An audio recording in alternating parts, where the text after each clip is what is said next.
One India house add நேயர்களுக்கு வணக்கம். Mumbai Indians versus Sunrisers Hyderabad match நடந்து முடிஞ்சிருக்கு. மும்பை இந்தியன்ஸ் ஒரு கன்வின்சிங்கான விக்டரியை ரெஜிஸ்டர் பண்ணியிருக்காங்க. இந்த மேட்சை பற்றி நிறைய விஷயங்கள் பேச வேண்டியிருக்கு. யார்கிட்ட பேச போகிறோம்னா கிரிக்கெட் அனலிஸ்ட் கிருபாகரனோட. வணக்கம் கிருபாகரன். வணக்கம் bro. So yes, Mumbai Indians ஒரு பேக் டு பேக் வின் அவங்களுக்கு இந்த சீசனோட first back to back win. இந்த கேமை ஓவராலாக எப்படி பார்க்குறீங்க அண்ட் இந்த கேம் எப்படி இருக்கும்னு நீங்கள் நினச்சிங்க? ஸோ நான் வான்கடேல ஒரு ஹை ஸ்கோரிங் எக்ஸ்பெக்ட் பண்ணேன் இந்த ரெண்டு டீம்ஸ் விளையாடும் போது. And okay. வான்கடேல இது வரைக்கும் விளையாண்ட ரெண்டு மேட்சஸ்ல லாஸ்ட் மேட்ச் ஒரு ஹை ஸ்கோரிங்கா இருந்துச்சு. ம். பட் பிச் இந்த மாதிரி டிஃபர் ஆகும்னு எக்ஸ்பெக்ட் பண்ணல. ஒரு ஸ்லோ பிச், கொஞ்சம் ட்ரிக்கி கண்டிஷன்ஸா இருக்கும்னு எக்ஸ்பெக்ட் பண்ணல. ஸோ ம். ரெண்டு டீமுக்குமே இந்த கண்டிஷன்ஸ் அவ்வளோ ஃபேவரான கண்டிஷன்ஸ் இல்லை. எஸ்ஆர்எச் உடைய பேட்டிங் லைனப்பை பொறுத்த வரைக்கும் இந்த கண்டிஷன்ஸ் ஃபேவரா இல்லை. மும்பை இந்தியன்ஸும் சிமிலரான ஒரு பேட்டிங் லைனப் தான், நல்லா அக்ரெசிவ் ஆடக்கூடிய ஒரு பேட்டிங் லைனப் தான். ரெண்டு டீமுடைய பவுலிங்கை கம்பேர் பண்ணும்போதும் மும்பை இந்தியன்ஸ் ஸ்லைட்லி கொஞ்சம் டிஃபரா தெரிஞ்சாங்க, கொஞ்சம் ஒரு அப்பர் ஹேண்டா தெரிஞ்சாங்க. பட் ரெண்டு டீம்ஸ்க்கும் ஒரு சேலஞ்சிங்கா இருக்கும் அப்படின்னு நான் நினைச்சேன். ஒரு 4-5 ஓவர்ஸ் கேம்குள்ள போன உடனே ரன்ஸ் வராதப்போ ஒரு சேலஞ்சிங்கான கேமா இருக்கும்னு எக்ஸ்பெக்ட் பண்ணேன். ரெண்டு டீமே ஓரளவுக்கு ஃபைட் பண்ணாங்க. அந்த சன்ரைசர்ஸ் ஹைதராபாத்தும் மும்பைக்கு ஈஸியா கம்ஃபர்டபுளா அந்த விக்டரியை கொடுக்கல. ஒரு 10-20 ரன்ஸ் சேர்ந்து அடிச்சிருந்தாங்க அப்படின்னா மேட்ச் வேற மாதிரி மாறி இருக்கலாம். அதே மாதிரி இன்னொரு 2-3 விக்கெட்ஸ், குயிக் விக்கெட்ஸ் எடுத்திருந்தாங்க அப்படின்னா சன்ரைசர்ஸ் சைடு மேட்ச் திரும்பி இருக்கலாம். ம். ஸோ ஒரு வகையில ரெண்டு டீம்ஸ்க்குமே ஃபேவர் இல்லாத ஒரு கண்டிஷன்ஸ்ல ஒரு சேலஞ்சிங்கான கேம் ஆடி இருக்காங்க. ம். Okay, cool. அண்ட் இந்த கேமுக்கு உள்ளே போகிறதுக்கு முன்னாடி ஒரு ஜென்ரலாக ஒரு கொஸ்டின் எனக்கு டவுட் இருக்கு. என்னன்னா, ஓவராலாவே ஐபிஎல்ல ஃபீல்டிங் குவாலிட்டி கம்மியாயிருச்சுன்னு நினைக்கிறீங்களா? ஆனா இன்னைக்கு அத்தனை கேட்ச் மிஸ், தொடர்ந்து எக்கச்சக்க கேட்ச் மிஸ் பார்க்குறோம், நிறைய ஃபீல்டு மிஸ் பார்க்குறோம். ஓவராலாவே அந்த ஃபீல்டிங்கோட குவாலிட்டி, ஃபீல்டிங் ஸ்டாண்டர்ட்ஸ் ரொம்ப கம்மியாயிருச்சுன்னு பார்க்குறீங்களா இந்த சீசன்ல ஐபிஎல்ல?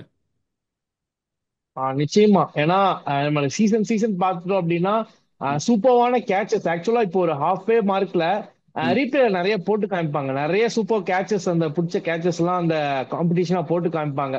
பட் இந்த வருஷம் அந்த மாதிரி கேச்சஸ் நான் எதுவுமே அமையல அப்படிங்கிற மாதிரி பாக்குறேன்.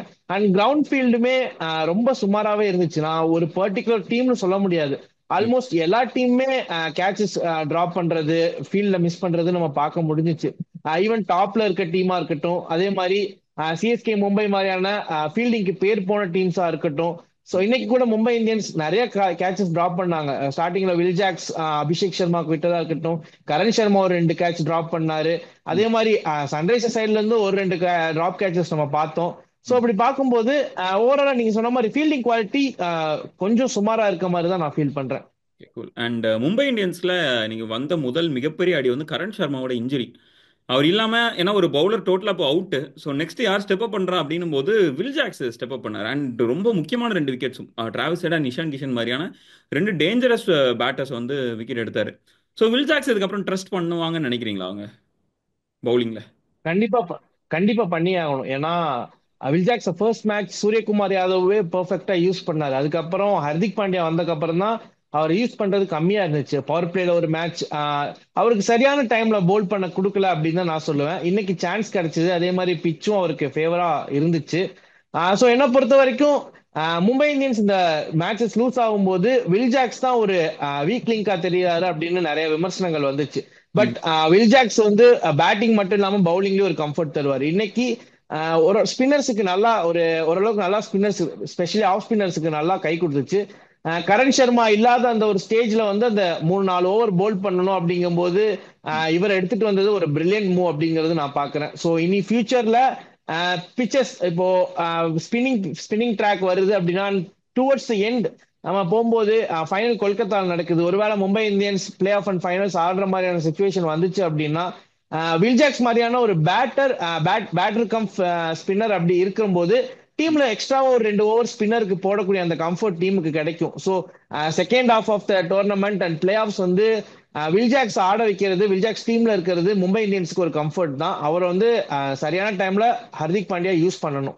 ம். Okay, cool. அண்ட் மும்பையோட பேட்டிங் எடுத்துட்டோம் அப்படின்னா, ரிக்கல்டன் நல்லா நீட்டாக செட் ஆகிட்டேன்னா சூப்பராக கேப்பை ஃபைண்ட் பண்ணுறாரு. அவ்வளோ அழகாக அவ்வளோ டைட்டான ஃபீல்ட்லையுமே நான் கரெக்டாக பவுண்டரி அடிக்கிறேன் அப்படின்னு சொல்லிட்டு ரொம்ப டேலண்டடான ஒரு பிளேயராக இருக்காரு. ஆன் த அதர் ஹேண்ட், நான் செட் ஆகவே மாட்டேன், நான் 10 பால் 15 பால் தான் நான் பிடிப்பேன் அப்படின்னு சொல்லிட்டு ஒருத்தர் கங்கணம் கட்டிட்டு இருக்கிறார், ரோஹித் சர்மா. வந்து 26 ரன்னா என்னால் அடிக்க முடியுன்ற மாதிரியான ஒரு முடிவில் இருக்கிறாரா, இல்லைன்னா என்னால இவ்வளவுதான் கொடுக்க முடியும், நான் இதுக்கு மேல இதுக்கப்புறம் என்னோட வேலை முடிஞ்சது அப்படின்ற மாதிரி நினைக்கிறாரா அவர்? ஏன்னா இப்போ 20 நல்ல நல்ல ஹிட் ஆகுது இன்னைக்கு பால். நல்லா ரெண்டு மூணு மூணு சிக்ஸ்ல ஒரு சிக்ஸ் தான் எட்ஜ் வாங்கி போச்சு, மற்ற ரெண்டுமே சூப்பரான சிக்ஸஸா இருந்தது இது. அந்த மாதிரி நல்ல டச்ல இருக்கிற ஒரு பிளேயர் வந்து தேவையில்லாம ஒரு ஷாட் அடிக்கிறதுக்கு, தேவையில்லாம ஒரு அட்டம்ப்ட் போய் அவுட் ஆக வேண்டிய அவசியம் என்ன? ஒரு நல்ல பால் ஆப்போசிட்ல ஒரு பிளேயர் போடுறாங்கன்னா அந்த பாலுக்கான மரியாதை கொடுத்து டாட்டா மாத்துறதுல எந்த ஒரு தப்பும் கிடையாது. இல்லைன்னா இவ்வளவுதான் என்னோட வேலை, இவ்வளவுதான், நான் வந்து 16 பால்ல 25ல இருந்து 30 அடிப்பேன், இதுக்கு மேல என்கிட்ட எதிர்பார்க்காதீங்கன்ற மாதிரி அவர் நினைச்சுக்கிறாரா ரோஹித் சர்மா? இல்ல ஆக்சுவலா அவர் வந்து இன்டர்நேஷனல் காட்டுற அதே இன்டென்ட்டை இங்க ஐபிஎல்லையும் கொண்டு வரணும் அப்படின்னு நினைக்கிறாரு. ம். இன்டர்நேஷனல்ல கொஞ்சம் இந்த மாதிரியான ஒரு லூஸ் பால்ஸ்ல இந்த மாதிரியான ஒரு பெர்ஃபெக்டான பால்ஸுக்கு மரியாதை கொடுத்து ரெஸ்பெக்ட் பண்ணி ஆடிடுறாரு. ம். பட் ஐபிஎல்ல இந்த எந்த ப்ரெஷருமே இல்லை அவரை பொறுத்த வரைக்கும். ஸோ எல்லா பாலும் நான் ஹிட் பண்றேன், எனக்கு வந்துச்சுன்னா பவுண்டரி சிக்ஸ் வந்துச்சுன்னா டீமுக்கு அந்த ஒரு இன்டென்ட் ஸ்டார்டிங்ல ஒரு இன்டென்ட் கிடைக்கும், டீமுக்கு ஹெல்ப் பண்ணும் அப்படிங்கிற ஒரு தாட்ல தான் அவர் ஆடுறாரு. ம். பட் இந்த 20 ரன் 10-20 இந்த ரன்ஸ் வந்து அக்செப்ட் பண்ணிக்க முடியாதுதான். ம். இன்னைக்கு வந்து ரோஹித் சர்மாக்கு பேட்ல வந்து நல்லாவே நிறைய ரன்ஸ் வந்துச்சு. ரெண்டு சிக்ஸஸ் நீங்க சொன்ன மாதிரி, மூணு சிக்ஸ்ல ஒரு சிக்ஸ் தான் எட்ஜ் ஆச்சு, ரெண்டு சிக்ஸ் சூப்பரான ஷாட் ஆடினாரு. பட் ஸ்டில் அந்த பாலுக்கு அந்த பேட் கமின்ஸ் நல்லா செட் பண்ணி தான் அவருடைய விக்கெட்டை எடுத்தாரு. அந்த ஸ்லோவர் பால்ஸ் வந்து அடுத்த பால் ஒரு 140ல போடும்போது அவருக்கு அந்த டைம் கிடைக்கல. ஸோ கேப் பார்த்து அடிக்கணும்னு நினைச்சாரு, பட் ஃபீல்டர் கைக்கு போயிருச்சு. பட் ஸ்டில் ரோஹித் சர்மா பொறுத்த வரைக்கும் அந்த மாதிரியான பால்ஸை கொஞ்சம் பார்த்து ஆடி இருக்கலாம். ஏன்னா இன்னைக்கு ரோஹித் சர்மா பேட்ல இருந்து வந்த அந்த மூணு சிக்ஸ் வந்து ரொம்ப யூஸ்ஃபுல்லா இருந்துச்சு. ஏன்னா இந்த இந்த மாதிரியான ஒரு கண்டிஷன்ஸ் கொஞ்சம் ட்ரிக்கியான கண்டிஷன்ஸ் ம். இன்டென்ட்டோட ஆடினதுனால இந்த பேக் ஆஃப் த எண்ட் நமக்கு ரன் பால் அந்த மாதிரி ஒரு 40 பால்ஸ் இருக்கும்போது ரன் பால்ஸ் வந்துருச்சு. ஸோ ம். அவருடைய பேட்டிங் வந்து நிச்சயமா ஒரு இன்டென்ட் இன்னைக்கு காட்டினாரு. பட் ஸ்டில் அந்த ஒரு ரெண்டு மூணு பால்ஸ் அதுக்கு ரெஸ்பெக்ட் கொடுத்து ஆடி இருந்தார் அப்படின்னா பேக்ல ஒரு பெரிய பிரச்சனை, பெரிய இந்த ரன் பால் வரல, சூரியகுமார் யாதவ் நடுவில் அடிக்கல அப்படின்னா ம். ரோஹித் சர்மா ஒரு 8-9 ஓவர்ஸ் 10 ஓவர்ஸ் பக்கம் நின்று இருந்தாருன்னா இந்த கேமை வந்து சீக்கிரம் முடிச்சிருக்கலாம் மும்பை. ம். மும்பை இதுக்கு முன்னாடி லூஸ் ஆன கேம்ஸ்லயும் ரோஹித் சர்மா ஒரு குறிப்பிட்ட ஓவர்ஸ் நின்று இருந்தாருன்னா வின் பண்ணிருக்கலாம். சோ அந்த ஒரு மிஸ்டேக் எப்போ சேஞ்ச் பண்ண போறாங்க, இல்ல டீம்ல இருக்க கோச்சஸ் வேற யாராச்சும் சொல்ல போறாங்களா என்னன்னு தெரியல. ம். இன்டென்ட் ஓகே தான், பட் லூஸ் பால்ஸ் இல்ல இந்த மாதிரியான பெர்ஃபெக்ட் பால்ஸுக்கு வந்து கொஞ்சம் நிதானமா ஆடினா நல்லா இருக்கும். Okay, cool. அண்ட் அதே மாதிரி மும்பை இந்தியன்ஸோட பேட்டிங் லைனப் இன்னைக்கு எல்லாமே கிட்டத்தட்ட ஒரு நல்ல ஒரு ஆவரேஜான ஒரு பெர்ஃபார்மன்ஸ் தான். Ryan Rickelton, Rohit Sharma. Ryan Rickelton ஒரு 31, ரோஹித் சர்மா ஒரு 26, வில் ஜாக்ஸ் ஒரு 36, சூரியகுமார் ஒரு 26, திலக் வர்மா 21, ஹர்திக் பாண்டியா 21 அப்படின்னு சொல்லிட்டு எல்லாமே ஒரு ஆவரேஜான ஒரு பெர்ஃபார்மன்ஸை கொடுத்துருக்காங்க. மேபி இதுதான் அவங்களோட ஒரு பிக்கஸ்ட் அட்வான்டேஜா இருக்குதுன்னு பாக்குறீங்களா? உங்க பேட்டிங் லைனப் அவ்வளோ ஸ்டாக்ட் வித் ஸ்டார்ஸ், உங்களுக்கு நேம்ஸ் எல்லாம் பார்த்தோன்னா அவ்வளோ ஸ்டார் பிளேயர்ஸா இருக்கிறாங்க. இவங்க வந்து ரொம்ப அண்டர் பெர்ஃபார்ம் பண்ணி தான் இந்த இடத்துல வந்து நிக்கிறாங்க. மேபி லைக் மூவிங் ஃபார்வர்ட் ரெண்டு பேக் டு பேக் வின்ஸ் இந்த மொமெண்டம் கூப்பிட்டு போனாங்க அப்படின்னா இந்த பேட்டிங் லைனப்பை வச்சு மட்டுமே அவங்களால பிளே ஆஃப்ஸ்குள்ள போயிட முடியும்னு நினைக்கிறீங்களா? ஸோ கண்டிப்பா. ஏன்னா மும்பை இந்தியன்ஸ் வந்து இப்போ பாஸ்ட் மும்பை இந்தியன்ஸ் எடுத்து பார்த்துட்டோம் அப்படின்னா ம். பெரிய செஞ்சுரிஸ் அடிச்ச லிஸ்ட் இருக்கவே இருக்காது. நீங்க லாஸ்ட் ஒரு 3 இயர்ஸ் எடுத்தாதான் சூரியகுமார் யாதவ் ஒரு 2 செஞ்சுரி அண்ட் கிரீன் ஒரு 1 செஞ்சுரி அடிச்சிருந்தாரு. அதுக்கு முன்னாடி மும்பை இந்தியன்ஸோடைய அந்த செஞ்சுரி காலம்னு எடுத்து பார்த்துட்டீங்கன்னா பெருசா இருக்காது. ஏன்னா டீம்ல எல்லாமே கான்ட்ரிபியூட் பண்ணுவாங்க. ஒரு 50-60 ரன்ஸ், 30, ஒரு 10 பால் 8 பால் 30, அந்த மாதிரி ஹர்திக் பாண்டியா மாதிரி அந்த மாதிரியான நாக்ஸ் எல்லாம் நம்ம பார்த்திருக்கோம். சோ ம். இப்படிதான் இருக்கும் மும்பை இந்தியன்ஸ் உடைய கான்ட்ரிபியூஷன். லாஸ்ட் 3 இயர்ஸா அந்த ஒரு கான்ட்ரிபியூஷன் இல்ல. ம். ஒரு மேட்சுக்கு ஒரு சிங்கிள் மேன் ஒரு பெர்ஃபார்ம் பண்ணி ஒரு மேட்ச் எடுத்துட்டு போறதா இருக்கட்டும், அந்த மாதிரி தான் நடந்துட்டு இருந்துச்சு. ம். பட் லாஸ்ட் 2 கேம்ஸா பாத்தீங்கன்னா மும்பை இந்தியன்ஸுக்கு வந்து இந்த கேம்ல எல்லாருமே ஒரு ஆவரேஜா ஒரு 20-30 ரன்ஸ். இந்த இந்த கண்டிஷன்ஸ் அந்த 160 சேஸ் பண்றது கொஞ்சம் ட்ரிக்கி. ம். தேவையான இடத்துல சிங்கிள்ஸ் அண்ட் டபுள்ஸ் சொன்னாங்க, ஸ்ட்ரைக் ரொட்டேட் பண்ணாங்க, லூஸ் பால்ஸ் கிடைக்கும் போது சிக்ஸஸ் அண்ட் பவுண்டரிஸ் அடிச்சு பிரஷரை ஈஸ் பண்ணாங்க. ஸோ ம். இந்த மாதிரியான கேம் தான் மும்பை இந்தியன்ஸ் ஆடுவாங்க. நம்ம லாஸ்ட் கேம் பார்த்துட்டோம் அப்படின்னாலும் அந்த 200 கிராஸ் பண்ணது ஒரு 250 வந்துச்சு. எல்லாரும் 30-20 கான்ட்ரிபியூஷன் கொடுத்துட்டு போனாங்க. ஸோ இதுதான் டிபிக்கல் மும்பை இந்தியன்ஸ். ஸோ இந்த மாதிரியான மும்பை இந்தியன்ஸ் தான் வந்து எல்லாருமே அடிச்சு ஹிட் பண்ணி ஆடக்கூடிய ஒரு மும்பை இந்தியன்ஸை விட இந்த மாதிரியான மும்பை இந்தியன்ஸ் கொஞ்சம் டேஞ்சரஸா இருப்பாங்க. ஸோ எல்லாத்தோடைய பேட்ல இருந்து கான்ட்ரிபியூஷன்ஸ் வருது.